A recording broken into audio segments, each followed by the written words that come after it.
আপনাকে আপনার সেটআপের যে একুরেসি রয়েছে সেই একুরেসি অনুযায়ী আপনাকে মানি ম্যানেজমেন্ট সাজাতে হবে। কিন্তু আপনারা র্যান্ডম ট্রেড করেন, অনেকে আছে অনেক সুন্দর মতো মানি ম্যানেজমেন্ট ফলো করে, 100তে 100, কোনো কথা নাই।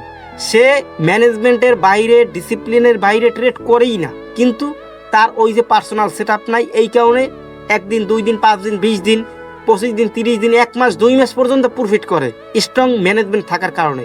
কিন্তু এন্ড অফ দ্য মাস অথবা এন্ড অফ দ্য ডে সে কিন্তু লস করে বের হয়ে আসে মার্কেট থেকে। আপনি লং টার্মে তখনই মার্কেট থেকে প্রফিটেবল হতে পারবেন যখন আপনার একটা পার্সোনাল সেটআপ থাকবে। আবার পার্সোনাল সেটআপ আছে কিন্তু আপনার আবার মানি ম্যানেজমেন্ট নাই, তাহলে কিন্তু আবার হবে না। আপনাকে মার্কেট থেকে প্রফিটেবল হওয়ার জন্য একটা মানি ম্যানেজমেন্টও দরকার, আবার একটা পার্সোনাল সেটআপও দরকার। এই দুইটা যদি আপনার ভিতরে থাকে তাহলে আপনি এখান থেকে ইনশাল্লাহ প্রফিটেবল হতে পারবেন।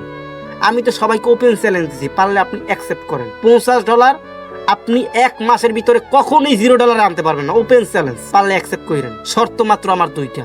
আমি যেই মানি ম্যানেজমেন্টটা দিব সেটা আপনি ফলো করবেন, আমি যেই পার্সোনাল সেটআপটা আপনাকে দিব সেই পার্সোনাল সেটআপটা ফলো করবেন। স্যাম্পল। পৃথিবী উল্টে যাবে, আমার ম্যানেজমেন্টের বাইরে ট্রেড করা যাবে না। পৃথিবী উল্টে যাবে, আমি যেই সেটআপটা দেব সেই সেটআপের বাইরে ট্রেড করা যাবে না। স্যাম্পল। পারলে লস করে আমাকে দেখান। ওপেন চ্যালেঞ্জ, আপনি লস করতে পারবেন না। ওপেন চ্যালেঞ্জ, কথা নিট অ্যান্ড ক্লিন।